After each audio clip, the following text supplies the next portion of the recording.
Welcome everybody, my name's Ed Dervis. This is 93 Drive. Today we're driving an R1T Rivian with 4 permanent AC motors in each corner. It'll get it from 0 to 60 in 3.3 seconds and the quarter mile at 11.9 at 110 miles an hour. So let's see what this electric pickup truck has got to offer. So let's get this show on the road and see what this R1T Rivian has got to offer. All right, here we go. Let's get inside the Rivian. All right, handles come out. Let's hop inside. As you can see, the massive displays. You get the AC on. There we have about a range of 297 miles, and we're at 93% charge. As we're 9 and 3, we'll put it in sport. Lower the right height, okay. Guess that lowers the height. And now you can adjust everything here. We go here, and basically here's where you open the trunk. Then close it back down again. Same thing with the tailgate. You can open tailgate here and the tunnels to the left and the right side. And obviously you open charge port right there. You adjust your steering wheel, your mirrors, everything from right here. Obviously you have cameras. You have you set up for all your camera displays, which I have to say it's not the best camera. As you can see, it's a little bit off, not very clear. We go here into settings. And this basically gives you Wi-Fi hotspot, all things in driver's information, all that good stuff. You go here, you go to your music, you have Alexa, and then if you go here, this gives you the map of where we are. So, and if you hit on the temperature, it gives you the controls, heated steering wheel, heated seats, cooling seats, and you're gonna sync it and everything else that you need to adjust for the climate control. So we'll go back to map, and then we stepped out for just a minute. Let's go take a look in the back for just a second.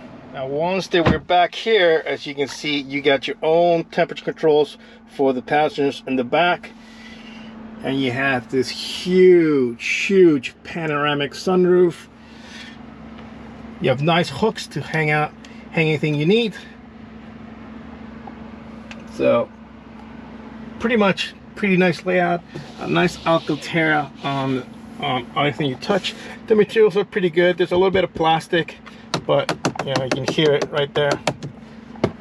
But other than that, so with all that, let's just see how she drives, and then we'll do standstill if the numbers of 3x3 are accurate, and then we'll do final thoughts. So, all right, here we go. Right, driving the R1 Rivian. Put on drive. Here we go. Like I said, we have it in sports mode. A little bouncy. Just like the Tesla, it does give you an image of there's somebody there or a car. You do have that electric humming noise, but so far it rides pretty well.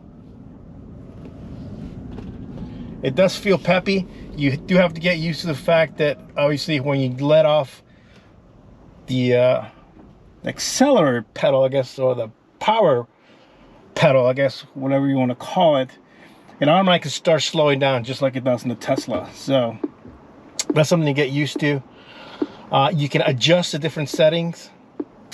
One thing that I didn't mention in the intro is this car can tow about 11,000 pounds, and you can put about 1760 pounds of payload in the back, since it is, at the end of the day, a pickup truck. All right, we're making a little room, waiting for everybody so we can go. Let's go. Get a little go-go juice. One of the things that is a tad bit kind of annoying is the fact that you have to do you have to do everything through this 16-inch screen, which can be a little bit annoying. Just like the mirrors and stuff like that. There should really still be buttons for stuff like that, but I know that everybody wants to make everything wants the big tablet, and everybody wants to make sure you touch everything in the tablet and so forth, though. But that's a little bit irritating. But once you get used to it, it becomes second nature. So let's go do a little standstill.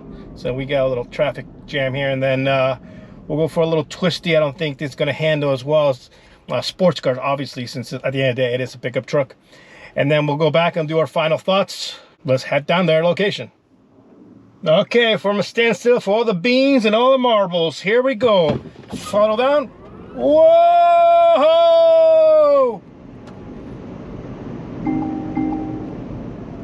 That came at a surprise. This thing is fast. I have to say, this must be one of the fastest cars that I've driven. It just bunkered down, and it just went for all the beans and the marbles without even hesitating once. Holy moly. A car should not be able to move this quickly. But yeah, being electric, I guess that's what it is. Wow, what a shocking surprise. Yeah. And it's giving more gas. Yeah, it's quick, that's for sure. You really need to be on your toes when you give it full throttle and make sure there's nothing around you, because it can get you in trouble quickly. Let's go around the twisties and see how she does around there, and then we'll head back and do our final thoughts. But yeah, very impressive. I wonder how it'd feel if you had a lot of stuff in the bed. Let's go find some twisties. All right, here we go. I do have to say that you do hear a lot of the suspension. There's a lot of clanking.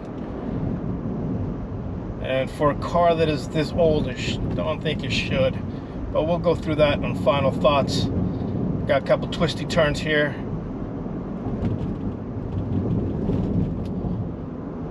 Yeah, you got some body roll, but you can also tell that the car itself is controlling exactly the position where it thinks it needs to bite.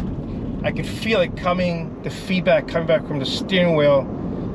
So minimize some of the roll, if it kind of making you kind of hold a strange line. Yeah. It does not feel as nimble as other electric cars that I've driven. So yeah, on the sports side, I'll have to say that I will probably give it a not a high note on it. You know, even going at a normal pace here, you could tell that it just, you know, we're doing the speed limit, you could tell that it just does not enjoy it whatsoever. So let's turn around, we'll head back and we'll do our final thoughts. We'll head in the other direction on twisties and see how she does now that we don't have a little bit of traffic. Yeah, we're still having sport. See how she does around this bend. Yeah, there's body roll there. There's some feedback coming back from the steering wheel, but not really truly. See this? This is how to take it. The standstill was impressive. Here, not as much. Because you gotta remember, as soon as you start lifting off, it starts braking, and you can feel at what corner it really starts to brake. And like right there, just right there, it did what it wanted to do. It didn't let me do what I wanted to do steering wise and guide it to where the turn was going. Excuse me. Instead, it kind of corrected itself. So it'd be interesting if you could actually turn that off. That lane departure too, it's kind of a little. Well, anyway, let's go head back and do final thoughts. All Alright, here we go with our final thoughts on the R1T Rivian. One of the things that, first off the bat, we are at 90%. We're at range 285 miles. At full charge, this is the range says it will do about 314. But just since I've had it, pushing it a little bit, not crazy, but just in the standstill, just a little bit of twisty there, we've lost about 6% of power.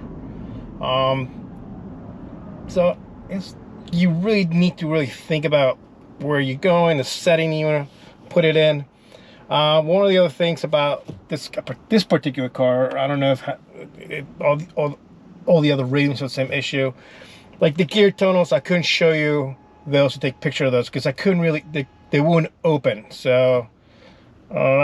the other thing is, when you have the key, the proximity, there's no proximity to it. So even when I was trying to unlock it, I had to be very close to it to unlock it.